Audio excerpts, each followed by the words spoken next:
Commander Vestal stood in the center of the command deck, his crystalline body reflecting the blue light of the star charts. His species, the Valorians, had conquered 17 star systems without real fighting. They moved through space like a force of nature that nothing could stop. Other species saw the Valorian ships arrive and simply gave up. There was no reason to fight when you could not win. Vestal had lived for 300 years. In that time, he had seen hundreds of civilizations bow down to the Valorians.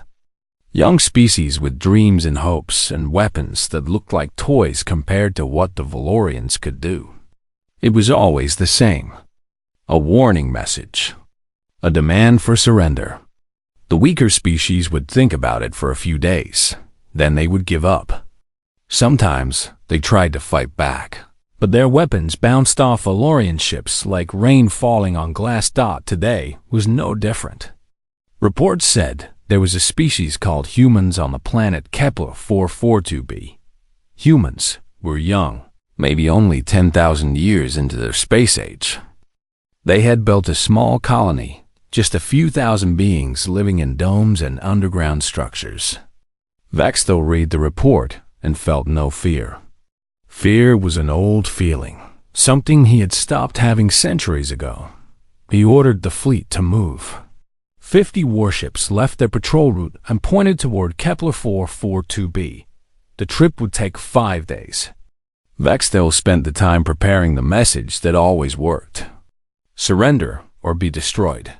Simple, direct, effective.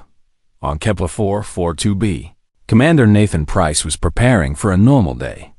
The colony had been there for only 3 years. Everything was new and hard. They grew food in hydroponic gardens.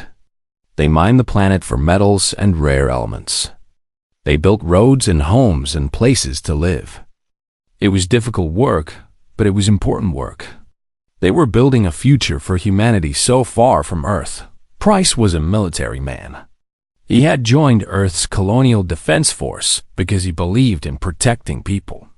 His job was to keep the colony safe from any danger. He had good weapons, trained soldiers, and a defensive position that was strong. He never thought he would need it.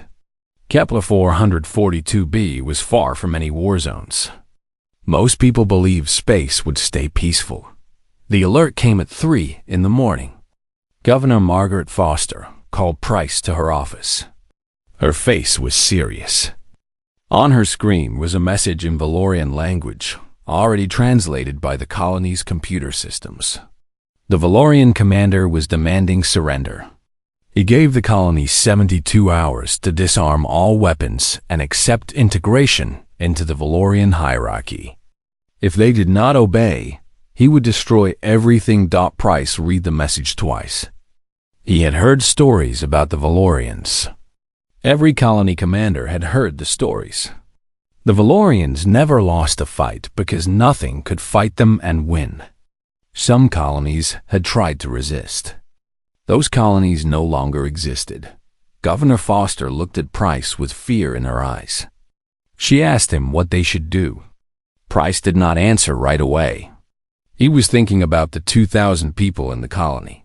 Families with children. Scientists and workers and builders. People who came here to make something new. He was thinking about Earth, far away and unable to help. Earth had only 2 colonies in space. Both were at risk. He told Governor Foster that they needed to call a meeting. They needed to talk to Captain David Lynch, the second in command of the military forces. They needed to talk to Dr. Kevin Hart, the chief scientist. They needed to decide what to do together.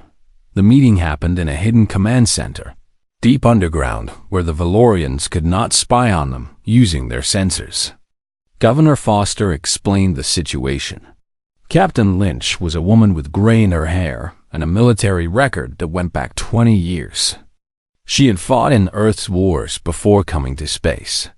She said they had almost no chance against the Valorians. Their weapons were old compared to what the Valorians had. Their ships were few. Their soldiers were many fewer than what the Valorians could send. Dr. Kevin Hart was different. He was a scientist who studied the planet's geology and natural features. He did not think like a soldier. He asked questions about the Valorians. What were they made of? How did their technology work? Could they be defeated in ways that did not involve direct combat? Price listened to all of them. He thought about his soldiers. He thought about the families in the colony. He thought about what surrender would mean. It would mean they would lose their freedom. They would become part of a system where Valorians made all the decisions. They would be tools for the Valorian Empire, nothing more. He stood up and said something that surprised everyone in the room. He said they should not surrender. He said they should fight. Captain Lynch told him they would lose. Price said maybe. But he said something else too. He said that humans were different. Humans could adapt. Humans could think fast and solve problems that seemed impossible. Humans did not give up when things got hard. Governor Foster was silent for a long time. Then she said she agreed with Price. She said that if they surrendered, they would lose everything anyway. They would just lose it slowly instead of all at once. She told Price to prepare for war. That was when the real work began. Price called in his lieutenant, Jennifer Walsh, and his sergeant, Robert Cole. These were his best soldiers. He told them what was happening. He told them they had 72 hours to prepare. He told them they would be fighting against something they could not defeat through normal military tactics. Lieutenant Walsh was young, maybe 28 years old, with sharp eyes that noticed everything. She asked Price what their strategy should be. Price looked at Dr. Hart and said they needed something different. They could not fight the Valorians in space. They could not fight them in open ground. But they could fight them in a way the Valorians would not expect. Over the next 72 hours, the colony changed. Soldiers prepared underground tunnels and hidden positions. They stored weapons and supplies in places the Valorians would not find. They set up communication networks that used the planet's natural shielding to stay hidden. They prepared fake supplies in obvious places so the Valorians would waste time destroying empty buildings. Dr. Hart studied the planet and gave them knowledge of caves and geological features they could use. Sergeant Cole worked with every soldier, planning defensive positions and escape routes. They knew they could not win a normal war, but maybe they could win a different kind of war.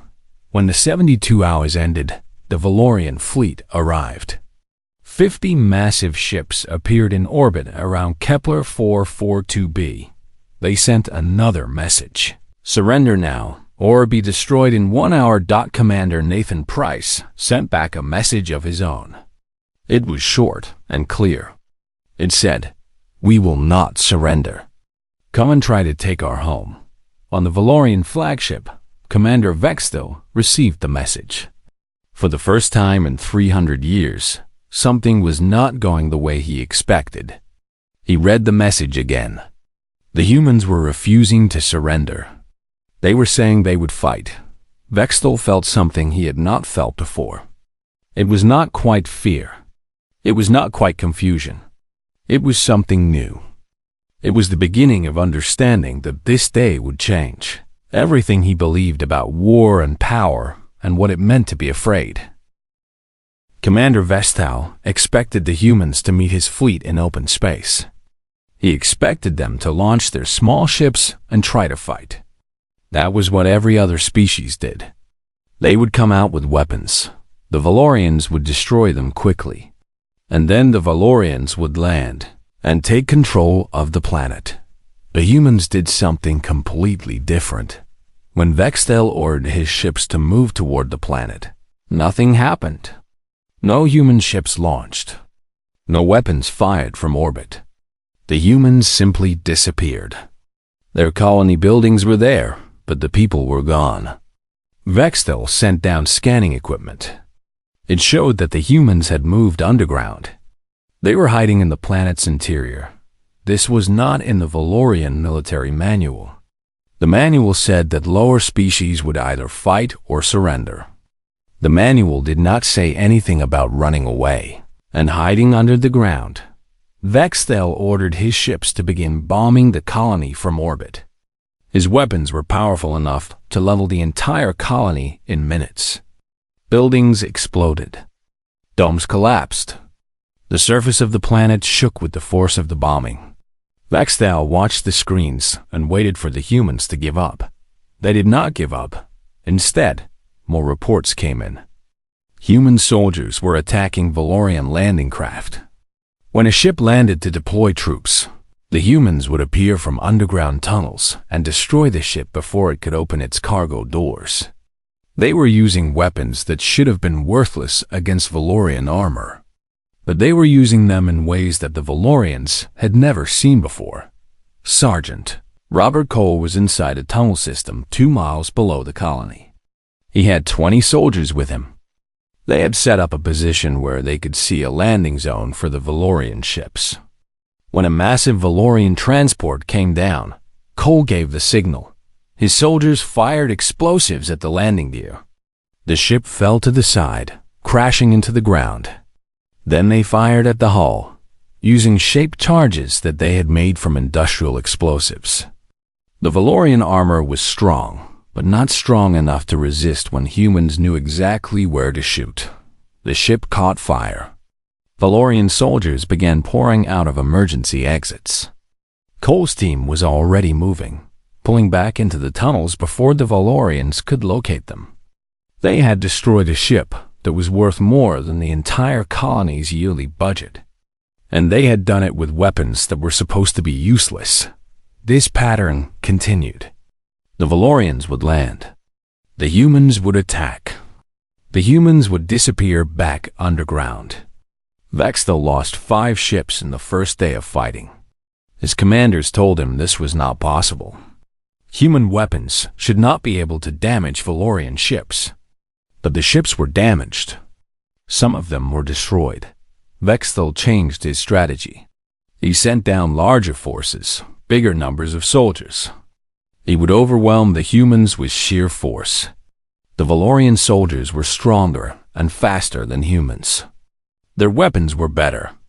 In direct combat, the humans should fall like plants in the wind. What happened was different. The humans did not meet the Valorian soldiers in open fights. Instead, they led the Valorians through tunnel systems where the Valorians' advantages meant nothing. A tunnel was narrow. A stronger, faster creature could not do much better in a narrow space than a weaker one. A better weapon meant nothing if the enemy was behind you, and you could not turn around fast enough. Captain David Lynch led a small team of 7 soldiers. They knew the tunnels better than anyone. They had grown up as military people. They understood tactics and position. When a Valorian squad came through a tunnel, Lynch's team let them pass. Then they collapsed the tunnel behind the Valorians using explosives. The Valorians found themselves trapped, separated from their main force. Running out of air, most of them died in the tunnels. A few survived and were captured. This was when the Valorians experienced something else new.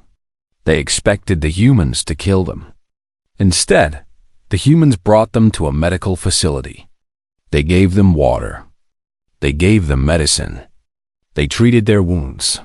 3 Valorian soldiers sat in a human medical facility, confused and afraid. One of them was a unit designation 7734. This Valorian had been designed for combat. Everything in his body was made for strength and speed and following orders. But now he was in a place where the enemy was treating him as if he had value. This confused him. Nothing in his training explained this. Dr. Kevin Hart came to the medical facility. He was interested in the Valorian physiology. He wanted to understand how they worked. He asked Unit 7734 questions. Why had the Valorians come? What did they want? Unit 7734 answered because there was no reason not to answer. The humans already knew most of the information. Dr. Hart listened carefully. Then he said something that surprised Unit 7734. He said he did not hate the Valorians. He said they were enemies, but enemies could be respected. This made no sense to Unit 7734. In the Valorian way of thinking, you hated your enemies. You destroyed them. You did not respect them. Above ground, the fighting continued to be fierce.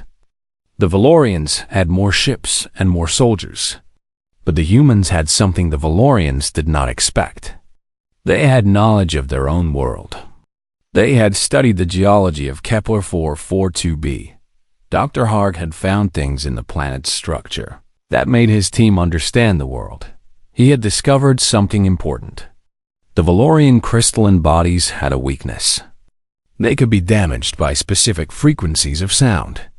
When sound at the right frequency hit a Valorian body, it caused pain. A lot of pain. The crystals inside them would vibrate in ways that made them hurt. Dr. Hart told this information to Commander Price. Price did not use it as a weapon to cause pain. Instead, he used it as a tool to understand the Valorians better. If they understood their enemy, they could fight better. Sergeant Cole and his team used this knowledge. They placed equipment in the tunnels that produced the harmful sound frequencies when Valorian soldiers came near. The Valorians could not stay in those tunnels. They had to retreat. The humans had turned the tunnels into places where Valorian strength meant nothing. After 10 days of fighting, Vextel had lost nearly 200 soldiers. His commanders were telling him that this was impossible. Lower species did not fight like this. They did not plan this carefully. They did not sacrifice this much. They did not refuse to give up when they were losing. But the humans kept fighting. They lost soldiers too. After 10 days, they had lost 47 people. Families in the colony grieved for them. The humans held ceremonies for the dead, honoring them, remembering their names. The whole colony felt the weight of those losses, but they kept fighting. Vextel realized something was wrong with his strategy. The direct approach was not working. The humans were not like other species. They did not have a leader who would break and run if you killed enough soldiers. They did not have a central command that you could destroy. They were spread out, hidden, connected through networks. The Valorians could not track. Every human in the colony seemed to have the will to fight. Even the young ones. Even the people who did not carry weapons. They were all part of the resistance in some way. Vextel called his commander's council and told them to prepare a new order. If the humans would not surrender, then he would destroy the entire planet from orbit. He would eliminate every human. Then he would settle Valorians on the planet and claim it for the Empire. He did not know this was the moment that would change everything. He did not know that the humans had one plan left. He did not know that Commander Nathan Price was about to order something that no one in the galaxy would understand. He did not know that the humans were about to attack the Valorian flagship itself. Unit 7734 sat in the small room that the humans had given him. It was not a prison cell. It was comfortable and clean. The humans had given him food and water. They had treated his wounds. They had given him a place to sleep. But he was still a prisoner, and he knew that if the humans wanted him to die, he would die. He did not understand the humans. They fought with a fury that seemed impossible for a young species. They refused to surrender when surrender would have been smart. And they treated their prisoners with respect, almost like the prisoners were valuable. Lieutenant Jennifer Walsh came to see Unit 7734. She sat down across from him and did not show her weapon. She did not show anger or hatred. She simply looked at him and asked him questions. Her voice was calm. She asked him what his name was. Unit 7734 did not understand the question at first. He was not a name. He was a unit. Units did not have names. Names were for important things. Walsh tried again. She asked what he wanted to be called. Unit 7734 said he did not know. No one had ever asked him that. Walsh said that when he was ready, he could choose a name if he wanted to. A name of his own. This confused Unit 7734 even more. Over many days, Walsh came to talk to him. She asked him about his homeworld. She asked him what his family was like. She asked him what he wanted to do with his life. Unit 7734 had never been asked these things. In his entire existence, no one had cared what he wanted. Slowly, Unit 7734 began to understand something. The humans were not just soldiers fighting for land or resources. They were people fighting for something deeper. They wanted to keep their families safe. They wanted to protect their children. They wanted to preserve their freedom to make choices about their own lives. This was a foreign concept to Unit 7734. Valorian society did not work that way. Valorians were created for specific purposes. They did their duty. They did not think about what they wanted. They did not have families in the way humans did. In the colony, there was a ceremony. 47 human soldiers had died in the fighting. The colony gathered together, and they spoke the names of the dead. They told stories about the people. They said what those people had meant to them. Unit 7734 watched this ceremony. He saw humans crying. He saw humans holding each other. He saw them honoring the dead not as lost resources, but as people who had meant something. People who would be remembered. One of the dead humans was a woman named Linda Morrison.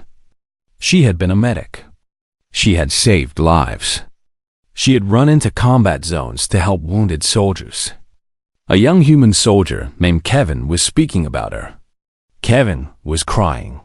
He said Linda had been his friend. She had helped him when he was scared. She had believed in him.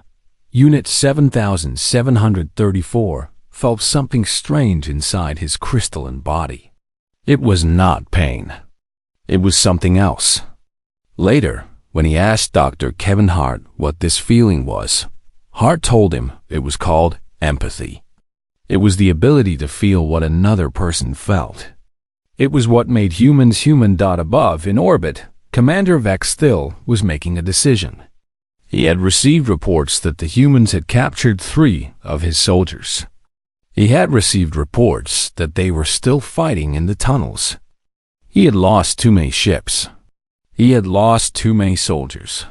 He made the order: total planetary bombardment. In 36 hours, his ships would begin bombing the planet from orbit. They would destroy every structure, every tunnel, every human. Nothing would survive. When Commander Nathan Price learned about this order, he called his military council. They had 36 hours. They could not defend the planet from an orbital bombardment. The humans could not fight something they could not reach. Price said they had one option left. They could attack the Valorian flagship. They could try to stop Vexthel from giving the bombardment order. If they succeeded, they might stop the attack. If they failed, they would all be dead anyway. Every soldier volunteered to go on this mission. Lieutenant Jennifer Walsh asked Price if Unit 7734 would help them. She believed that the Valorian had changed his mind about the war. She believed that he had learned something from the humans. Price asked to see Unit 7734. The Valorian was brought to him. Price told him what was happening. He said the Valorians were going to destroy the colony. He said he was going to attack the flagship and try to stop it. He asked if Unit 7734 would help. Unit 7734 did not answer right away. He was thinking about everything he had seen. He was thinking about Linda Morrison and her sacrifice. He was thinking about the humans and their families. He was thinking about his own existence as nothing more than a unit designed to follow orders. He told Price that he would help. He said he would give Price the codes to the flagship. He said he would help the humans get inside the ship. But he asked for something in return. He asked that the 3 Valorian soldiers who had been captured be treated fairly. He asked that they be kept alive. He asked that they be allowed to return home or choose a new home if they wanted to. Price did not hesitate. He said yes. He said the humans honored their promises. He said that Valorian prisoners would be treated with respect and given choices about their future. 7,734 believed him. He did not have a good reason to believe a human commander. His entire training said never to trust the enemy. But he had learned something from the humans that he had not known was possible to learn. He had learned that some promises could be trusted. He gave Price everything he knew about the flagship. The access codes. The locations of the command centers. The path through the ship that would take them to where Vexthil was. The vulnerabilities in the ship's systems. Price asked him why he was helping them. Unit 7734 was silent for a moment. Then he said something that changed the way Price understood the war. Unit 7734 said that he had learned that courage was more valuable than strength. He said that the humans had shown him something new. They had shown him that a being could choose to be something more than what they were born to be. A human could be more than just a soldier. A human could be a person. A Valorian, it seemed, could be one too. Price put his hand on Unit 7734's crystalline shoulder. He told him that his name was no longer a unit designation. He told him that from now on, he would be called by a real name. Price called him Ashlar. It meant honor in an old Earth language. Ashlar said he was grateful. He said he hoped the humans would succeed. He said that even if they died trying, it would be better than living as only a unit. It would be better to die as a person who had made a choice. Then Price gathered his 50 best soldiers. They prepared their weapons. They loaded into a shuttle that Ashlar had told them how to hide from Valorian sensors. And they prepared to attack the one thing the Valorians believed was unbeatable, their own flagship. The Valorian flagship was called Heaven's Gate. It was the largest warship in Vexthil's fleet. It was so massive that it had taken 5 years to build. It was supposed to be impossible to penetrate. Valorian military doctrine said that no enemy had ever gotten inside a Valorian flagship and lived to tell about it. Commander Nathan, Price, and 50 soldiers approached the ship in a stolen shuttle. The shuttle systems had been modified with Ashlar's codes. To the Valorian detection systems, it looked like a legitimate shuttle returning from the planet with supplies. The Valorians had no reason to stop it. The shuttle docked with the flagship. The hangar doors closed behind them. The soldiers waited in the silent shuttle, breathing slowly, their weapons ready. Price sat in the front with Captain David Lynch. He told her that they had maybe 30 minutes before the Valorians realized something was wrong. When the hangar doors opened, the soldiers moved fast. They came out of the shuttle in a perfect formation. 3 soldiers were hit immediately by Valorian guard fire, but the rest moved forward. They did not try to fight the guards in open space.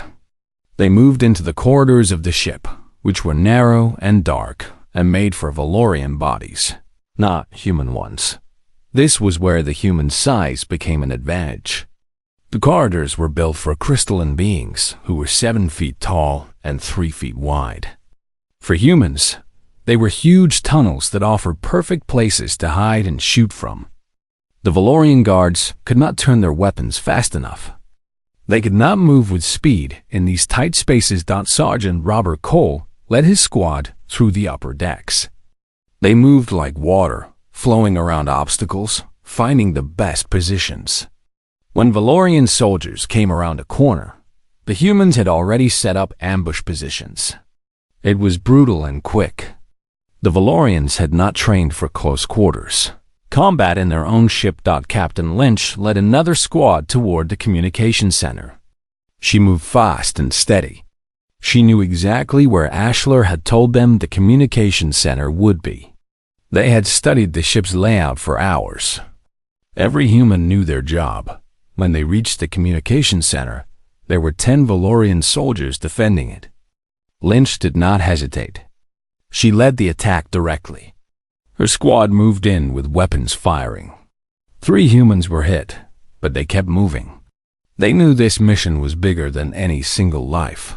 The Valorian soldiers fell back. They were trained for open combat, not for urban warfare in tight spaces. The humans had learned urban warfare. They had studied it. They had practiced it. Lynch reached the communication array. A young human soldier named Marcus worked quickly to set up the broadcast equipment. Marcus had been a technician before the war. He knew how to make machines do what he wanted. Within minutes, Marcus had hacked into the Valorian communication system. He began broadcasting a message to every Valorian ship in orbit. The message was simple. Commander Vextel has been overthrown. The flagship has been penetrated. Do not proceed with bombardment orders. The message was not entirely true, but it was enough. It was enough to make the Valorian commanders doubt. It was enough to make them hesitate. In space warfare, hesitation could mean survival. Sergeant Cole's team fought through the ship toward the reactor chamber. Cole was bleeding from a wound in his side, but he did not slow down. He had learned something from watching the humans die for each other. He had learned that his life meant something only if it was spent protecting others. The reactor chamber was guarded by elite Valorian soldiers, the strongest and fastest that Valorian genetics could produce. Cole's team was outnumbered 2-1. They had been fighting for 20 minutes already. They were tired. They were wounded, but they did not stop. Cole led the charge. He moved with speed and fury, firing as he ran. A Valorian warrior struck him, throwing him against the wall. Cole felt his ribs break. He felt blood in his mouth. But he got up and kept moving. Another human, a soldier named Patricia, ran forward and distracted the Valorian who had hit Cole. Patricia died, but she bought Cole the time he needed. Cole reached the reactor controls. He did not destroy them, even though he could have. Instead, he began the shutdown sequence. The reactor was designed to shut down slowly, safely, controlled. In 30 minutes, the ship would lose all power. The Valorian flagship would be dead in space. The bombardment could not happen if the ship could not give orders. Cole managed to reach the communications team before the power cut out. He told them they had won. They had actually won. In the command center, Commander Vextel was receiving reports that horrified him. The humans had penetrated the flagship. The reactor was shutting down. His ship was dying. His war was falling apart. He made a decision. He went to meet the human commander personally. The corridors of the flagship were dark now. The backup power was failing. Vextel moved through the darkness with the clarity of his crystalline body, which did not need light the way humans did. He found Commander Nathan Price in the central command hub. Price was wounded, but still standing. His weapon was in his hand. When he saw Vextel, he raised it. But Vextel was faster. The Valorian commander moved like lightning and knocked the weapon away. What happened next was direct and brutal. Vextel was stronger. He was faster. His crystalline body was harder than human bone. In every physical way, he was superior. He threw Price against a wall. Price felt the impact in his whole body. Blood ran down his face. But Price got up. This was the moment that changed everything. Price stood up again. Again and again, he got knocked down. Again and again, he stood up. Vextel threw everything at him. Every attack. Every technique he had learned over 300 years. And the human just kept getting up. Vextel found himself doing something he had never done before. He found himself hesitating. He found himself wondering why the human did not stay down. In everything Vexthil knew about war, an opponent that was losing always eventually stopped fighting. They ran or surrendered or died. But this human did not do any of those things. Price threw a punch that Vexthil easily blocked. But the punch was not designed to land. It was designed to keep Vexthil occupied. While the Valorian blocked the punch, Price drove his knee forward, striking Vexthil's crystalline body at a specific point that Ashlar had told them about. Vexthil felt pain like he had never felt before. His crystalline structure vibrated at a frequency that made him hurt everywhere at once. For the first time, Vexthil experienced something that Valorians almost never experienced. Vexthil experienced real pain. More importantly, Vexthil experienced real fear, not fear of dying. He had always been willing to die, but fear of something he could not overcome with force. Fear of something he could not defeat with 300 years of experience and Valorian superiority. Price raised his weapon. Vexthil waited for the killing blow. Instead, Price lowered the weapon. He told Vexthil to yield. He told him the war was over. Vexthil looked at this human who had defeated him not through superior strength or speed, but through refusing to give up. Through doing the impossible thing. Through showing that there was a kind of power that Vexthil did not have and could never have. Vexthil surrendered. The shuttle launched from the flagship with Price and his soldiers. The remaining Valorian warships in orbit began to pull back. The bombardment order was cancelled. The battle for Kepler 442b was over. The humans had won. The colony of Kepler 442b was damaged but not destroyed. Buildings were rubble. The domes were cracked. The tunnels were filled with the marks of fighting. But the colony was still there. The humans were still there. 83 colonists had died in the war. The humans gathered to remember them. They wrote their names on a memorial wall in the main settlement. They spoke about who these people had been. They spoke about their families. They spoke about what they had sacrificed. Commander Nathan Price stood in front of the memorial. He was thinking about the soldiers who had died so that the others could live. He was thinking about how they had done something that no one in the galaxy believed was possible. They had defeated the Valorians. The Valorian fleet withdrew from orbit. The bombardment never happened. The ships moved away from Kepler 442b and took up a new position, far enough that they could not attack, but close enough to watch what happened next.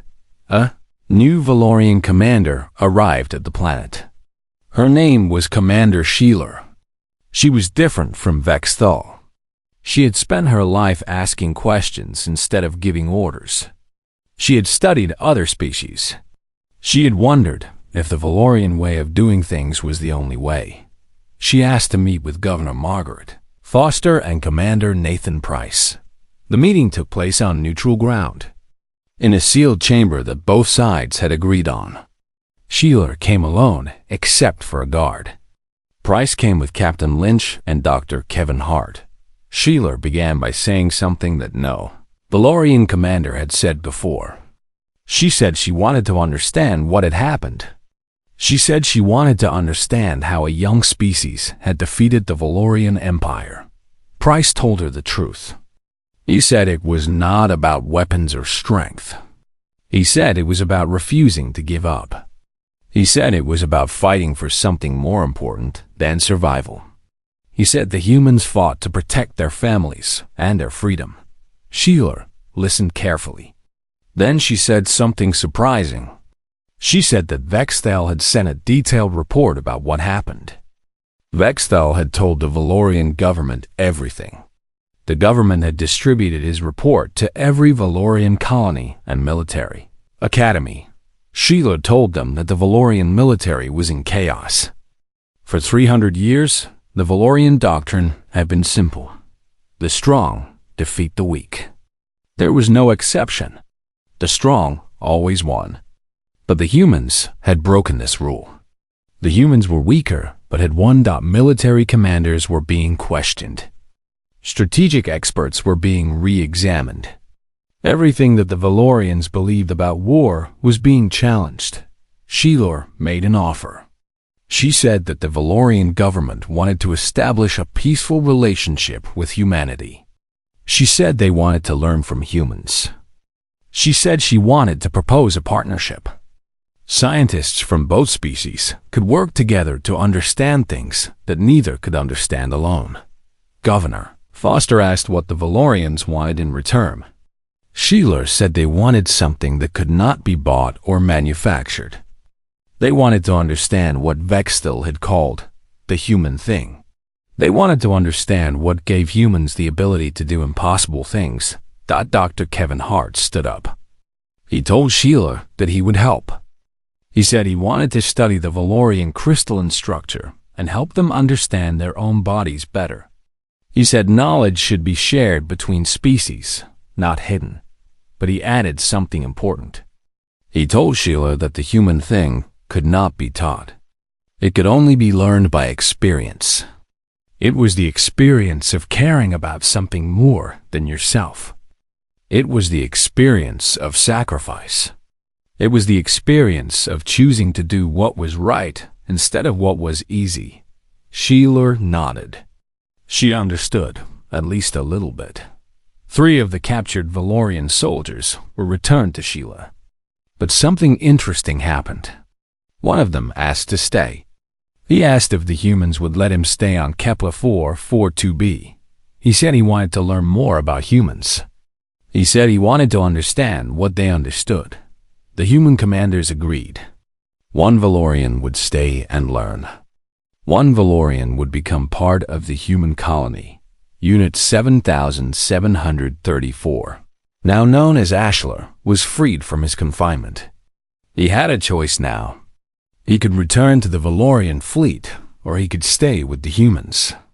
Ashlar chose to stay. He stood with Commander Price and looked out at the horizon of Kepler 442b. The sun was setting. The sky was orange and purple. It was beautiful in a way that crystalline worlds were not. Ashlar asked Price a question. He asked what the humans called the quality that had made them refuse to surrender when surrender would have been the smart choice. What was the name of this quality that had defeated the Valorians? Price thought about this for a moment. He thought about Linda Morrison, who had run into combat to help wounded soldiers. He thought about Sergeant Cole, who kept fighting even though his ribs were broken. He thought about Patricia, who had died to buy time for others. He thought about all the humans who had refused to give up. Price said the word, courage. Ashlar repeated it. In his crystalline voice, it sounded strange, but it meant something. It meant something important. Price told Ashlar that courage was not the same thing as strength. Courage was the ability to do what you believed was right, even when you were afraid, even when you were losing, even when you did not know if you would win. Ashlar said that he had never understood fear before the war. He had understood threat assessment. He had understood danger, but he had never understood fear. Now he understood. Fear was something deeper. Fear was not just the danger of dying. Fear was the danger of losing something that mattered. Fear was what happened when you cared about something more than you cared about yourself. Messages began to spread through the Valorian Empire. Reports were distributed about the humans of Kepler 442b, about how they had defeated the Valorians, about how they had refused to break. Military academies studied the battle. Commanders debated what it meant. Scientists wondered what made humans different. In Valorian government chambers, officials began to ask new questions. If humans could do what seemed impossible, what else could they do? If Valorians had been defeated by courage instead of superior technology, what did that say about Valorian superiority? The galaxy slowly began to change. Governor Foster sent a message back to Earth. She told them what had happened. She told them that the humans had won. She told them that they were building something new on Kepler 442b. Something. based on cooperation between species instead of domination. Price walked through the colony with Captain Lynch. Buildings were being repaired. Gardens were being replanted. Life was returning to normal. But it was a different kind of normal. The colony had faced the most powerful force in the galaxy and had survived. They had become something more than colonists. They had become legends. One day, a new ship arrived in orbit. It carried scientists and diplomats from the Valorian government. It carried researchers who wanted to understand how to solve problems in new ways. It carried Valorians who wanted to learn from humans. The age of Valorian conquest was ending. A new age was beginning. An age where power came not just from weapons and strength, but from the things that humans had that Valorians were only now beginning to understand. Commander Vextel, far away on a Valorian homeworld, read the reports of what was happening. He sat in a command center that was no longer his. He had been removed from power, but he felt something strange. He felt something that might have been pride. He had been defeated. His beliefs had been proven wrong, but he had learned something in those final moments against Commander Price. He had learned that there was a kind of power that could not be measured by weapons or strength. A power that came from the heart. A power that came from caring. The humans called it courage. And because of courage, the galaxy would never be the same.